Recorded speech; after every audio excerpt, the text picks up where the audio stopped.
All right. Well, next in the Power Hour, we've got Belinda Joseph joining us, head of events and community for Goldcast.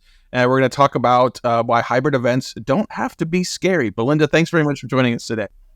Awesome. Thank you so much, Matt. I'm excited to be here and talk about everything hybrid. Well, everything hybrid. We said hybrid, omni-channel, the right, community everywhere. So we're going to get into this sort of this hybrid approach to event and community. But maybe first tell us a little bit of your role, and the team you have going on right now. Yeah, absolutely. So as mentioned, I'm the head of events and community at Goldcast. So right now, we are in the midst of H2 planning.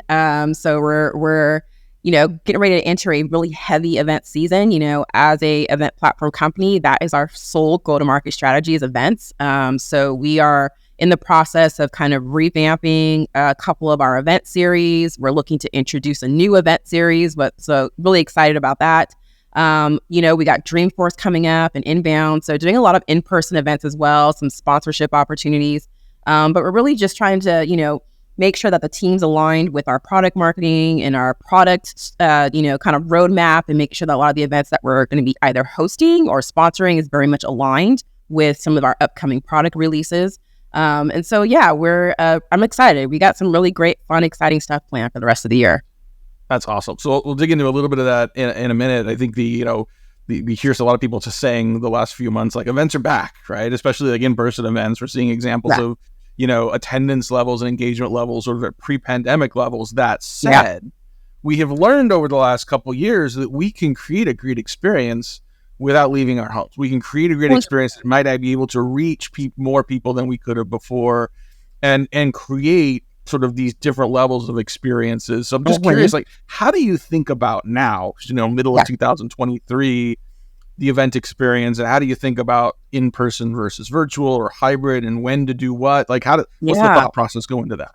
Yeah, I mean, as I mentioned, for us, that is our sole go-to-market strategy. So, I'm really looking at the full-on like customer journey, right? So we're doing events all year round, but I'm really looking at like the type of events that we want to do depending on the stage of the funnel that they're in. So, we're doing a lot of our digital events for that kind of initial top of funnel stage, and a lot of thought leadership, more brand awareness, kind of bringing in a lot of those net new leads. So that event series that I mentioned earlier, that's where kind of that falls into that bucket. And then we start using like webinars for that middle funnel. So we start thinking about topical conversations that we want to have or things that we want to present on for the webinars, and then also being very product specific. So maybe we're highlighting certain product features, we're doing demos or so forth, or some sort of training. And then finally, where the in-person comes in is more that bottom funnel. And I think it makes the most sense, at least for us, because you have those, existing leads and accounts that you're already engaged with. You're trying to move them through that sales cycle. So this is an opportunity to get into a room, have some of that face-to-face time with them. And that's where we're seeing where in-person events is really becoming really beneficial and crucial for that stage of the customer journey.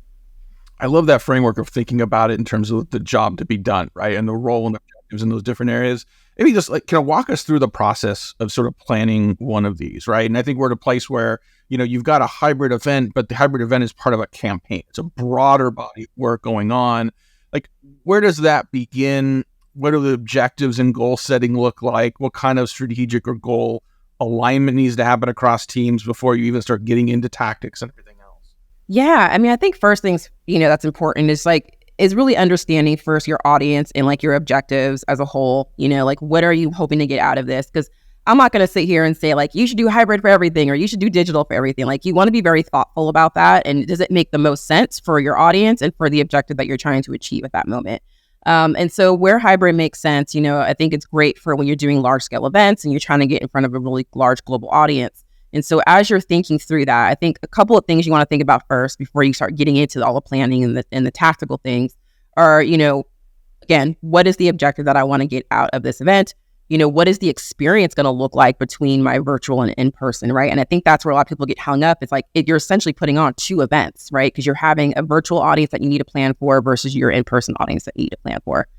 What is that production value going to look like? You can't replicate exactly the in-person experience for your virtual, but you still want them to have a good experience, right? So looking at, what is the production value, how you're going to make sure you're getting in front of the right AV, are you going to do live? Are you going to do pre-recorded? And then, I think, how are you going to ensure that the engagement is there? So even though you have these two separate audiences, what can you do to make sure they're engaging with your content, with your speakers, as well as engaging both audiences? Are there ways or tools that you can go about doing that? And so I think that's really the key thing. It's just really sitting down and planning that out as far as what that's going to look like. And then, as far as like setting the goals, I think this is where event data comes into play, which is going to be super helpful. I mean, obviously, when you do digital, there's so much information that you can gather about your attendees, like, how much time they spent at a session, or did they ask questions, or did they submit poll responses? So I would also think about, similarly, when you do have an in-person audience as part of your hybrid, if you have the right tools, you can also capture that same information from your in-person audience that you may not have been able to do before. So there's a lot of data that I think you could start thinking about, and things that you want to track, and then how you can utilize that data to help with future events as well as your follow-up process afterwards.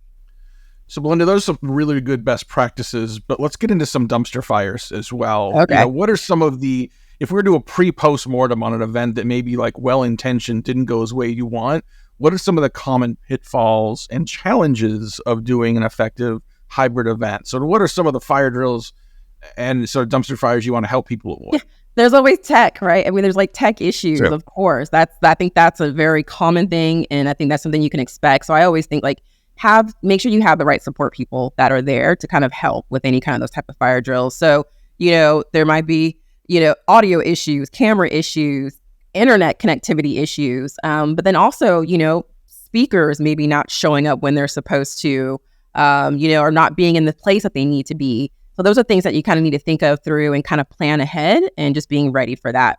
If you have digital, if you are doing a pre-recording or showing any kind of videos, that could also potentially have issues with, that coming through or having delays. So just, again, a lot of that can be prevented if you do early on, like the rehearsals and the tech runs and tech checks and so forth. I think the biggest hiccups will be technical. Other issues, going over time, or, it just, it happens. Speakers run over, or there's a cutoff. Maybe your speaker runs over, so then they get cut off right away. And unfortunately, your attendees no longer can hear or see them. So again, I think it's all about just making sure you have the people that are in the platform digitally as well as on site to make sure that they can help address support those issues like right away. That's awesome. Thank you for sharing that. I'm curious also your perspective on bringing in sales, customer success, account management folks into events, just not only create a great experience, but to sort of support and follow up with, the attendees. How do you do that effectively to create the right experience for attendees without making them feel like they're chumming the water for a bunch of sharks coming and trying to convert them? Yeah. So actually what we utilize a Slack integration for a lot of especially for the digital portion. So if an account enters an event, our reps are getting notified right away to let them know that, hey, account so-and-so from account this is now entered the event. Here's a link, like, why don't you go and join them? So I think it's a great way for the rep to be able to jump in, say hello, see if they have any questions. So it's really real time, right? Follow up with them. But then I think it's also just making sure there's alignment. So even before the event happens, like in that pre-planning phase, just make sure there's alignment across your sales and CSMs about the event, who we're expecting to be there, and then kind of what's that call to action afterwards, and just making sure there's clear visibility in who's going to be owning what, like who's going to be doing the follow-up, and then what that should be like. So it's, it's important, obviously, that the sales teams, the CS teams follows up with those leads quickly, and that, that they have the information that they need. Again, we take a lot of the event data that we get from our digital events, and we share that with our CSMs and our reps, so they can really deliver a more customized, personal follow-up message after the event's over. Yeah, just real quick before we wrap up, you bring up this concept of data, right? I think, people think about the experience and sort of having the production of having an event, but the data, the richness of data in terms of engagement, in terms of what people were interested in using that in the follow-up, obviously really critical to making not only the event success, but making the follow-up and the ROI. Exactly. Awesome. Well, thank you so much for joining us, Belinda Joseph, Head of Events and Community for Goldcast. Thanks for joining us for Power Out today. All right. Thank you, Matt.